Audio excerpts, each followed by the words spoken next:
শুরু হয়ে গিয়েছে তৃতীয় মহাবিশ্বযুদ্ধ। হ্যাঁ বন্ধুরা, ঠিকই শুনছেন, ইতিমধ্যে তৃতীয় মহাবিশ্বযুদ্ধ চলছে। এটা এখন আর কোনো কল্পকাহিনী নয় বা সময়ের অপেক্ষায় থেমে থাকার সম্ভাবনাও নেই। বাস্তবতা আজ আরও নির্মম। বাইডেন প্রশাসন ক্ষমতা ছাড়তে চায় না। ডোনাল্ড ট্রাম্পের হাতে ক্ষমতা হস্তান্তর না করতে পরিকল্পনা করেছেন এক ভয়াবহ যুদ্ধ লাগানোর। তাই জার্মানি সহ ইউরোপের অন্যান্য দেশ ইতিমধ্যেই তাদের যুদ্ধ পরিকল্পনা সম্পন্ন করে ফেলেছে। আর রাশিয়া তাদের পারমাণবিক নীতিকে এমনভাবে সাজিয়েছে যেন যে কোনো মুহূর্তে ইউরোপের উপরে পরমাণু মিসাইলের বৃষ্টি নামাতে পারে। অফিসিয়ালি হয়তো এই যুদ্ধের ঘোষণা হয়নি, কিন্তু বাস্তবতা বলছে অন্য কথা। আনঅফিসিয়ালি তৃতীয় মহাবিশ্বযুদ্ধ শুরু হয়ে গিয়েছে, আর এই যুদ্ধের ফলে পৃথিবী আজ ধ্বংস হতে চলেছে। বন্ধুরা, এবার হয়তো আপনারা ভাবছেন যে কেন আমি এমনটা বলছি যে তৃতীয় বিশ্বযুদ্ধ শুরু হয়ে গিয়েছে, তাই তো? বন্ধুরা, কেন তৃতীয় বিশ্বযুদ্ধ শুরু হয়ে গিয়েছে এবং এর কারণে পৃথিবীর কি পরিণতি হতে চলেছে, সেই সব কিছুই আজ এই ভিডিওর মাধ্যমে আপনাদের বিস্তারিতভাবে জানাবো। তাই ভিডিওটি স্কিপ না করে শেষ পর্যন্ত অবশ্যই দেখতে থাকুন। একসময় সীমিত আঞ্চলিক সংঘাত ইউক্রেন রাশিয়া যুদ্ধ আজ হয়ে উঠেছে এক বৈশ্বিক সংকট। 2022 সালে রাশিয়া যখন ইউক্রেনের সামরিক অভিযান শুরু করেছিল, তখন কেউই ভাবেনি এই যুদ্ধ একদিন তৃতীয় বিশ্বযুদ্ধের আশঙ্কা তৈরি করবে। আজ রাশিয়া তাদের সম্পূর্ণ সামরিক শক্তি দিয়ে প্রমাণ করতে চায় যে তারা কোনো আপোষ করবে না। তারা হাইপারসনিক ক্ষেপণাস্ত্র, পারমাণবিক সাবমেরিন এবং নতুন সব পারমাণবিক নীতিমালা থেকে পরিষ্কার বার্তা পাওয়া যাচ্ছে রাশিয়া ইউরোপের সাথে যুদ্ধের জন্য পুরোপুরি প্রস্তুত। প্রেসিডেন্ট ভ্লাদিমির পুতিন সোজাসুজি বলেছেন, আমাদের সার্বভৌমত্ব যদি হুমকির মুখে পড়ে তবে আমরা এমন পদক্ষেপ নেব যা আগে কখনো দেখা যায়নি।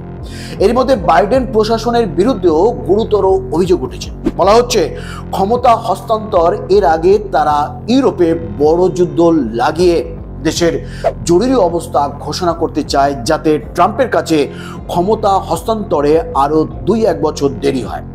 এই অভিযোগ রাশিয়া ইউক্রেন যুদ্ধের পরিস্থিতিকে আরো জটিল এবং ভীতিকর করে তুলেছে। কিন্তু এই সংকট শুধু ইউক্রেনেই সীমাবদ্ধ নেই। রাশিয়ার সম্পর্কে উত্তর কোরিয়ার কাছ থেকে 1,10,000 সৈন্য সহায়তা চেয়েছে। এটা আসলেই ভয়ঙ্কর কিছু নিয়ে একটা ইঙ্গিত দেয়। আবার অন্যদিকে ইউরোপও বসে নেই। সম্প্রতি জার্মানির গোপন নথি অপারেশন ডিউচল্যান্ড ফাঁস হয়েছে। এই নথি অনুযায়ী রাশিয়া যদি ন্যাটো দেশগুলোর উপরে আক্রমণ করে, তবে জার্মানি 8 লক্ষ সৈন্য ইউক্রেনে মোতায়েন করবে। জার্মানির মাটি থেকে 2 লক্ষ সামরিক যানবাহন যুদ্ধক্ষেত্রে পাঠানোর প্রস্তুতি রয়েছে।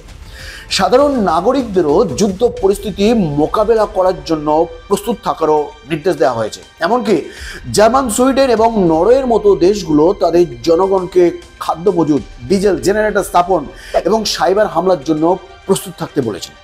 বিশ্বজুড়ে এই যুদ্ধ পরিস্থিতি আরও গভীর অস্থিরতার জন্ম দিচ্ছে। বিশেষজ্ঞরা বলছেন, এই সংকট যদি আরও দীর্ঘায়িত হয় তবে তা এমন এক যুদ্ধের রূপ নেবে যা মানব ইতিহাসের সবচাইতে ধ্বংসাত্মক হিসেবে লেখা থাকবে। ডোনাল্ড ট্রাম্প সতর্ক করে বলেছেন, রাশিয়া, উত্তর কোরিয়া এবং ইরানের মতো শক্তিগুলো একত্রিত হলে তা পশ্চিমাদের জন্য চূড়ান্ত সর্বনাশ ডেকে আনবে। আর ইউক্রেন সামরিক প্রধান জেনারেল ভালেরি ঝালুঝনি এক দুঃস্বপ্নের বার্তা দিয়েছেন। তিনি বলেছেন, তৃতীয় বিশ্বযুদ্ধ ইতিমধ্যেই শুরু হয়ে গেছে। আর এই যুদ্ধের প্রভাব শুধুমাত্র ইউক্রেনেই সীমাবদ্ধ নয়, ইউরোপ এবং গোটা ইউরোপ বরং বিশ্বজুড়ে ছড়িয়ে পড়েছে। তার এই বক্তব্য যেন এক বজ্রপাতের মতো নাড়া দিয়েছে পুরো বিশ্বকে।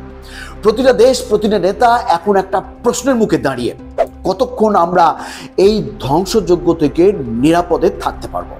প্রতিটা মুহূর্ত যেন নতুন সংখ্যার আগুনে ঘি ঢালছে, আর পৃথিবী যেন এক অদৃশ্য টাইম বোমার উপরে দাঁড়িয়ে আছে, আর তার কাঁটাটা ক্রমশ শূন্যের দিকে আগাচ্ছে।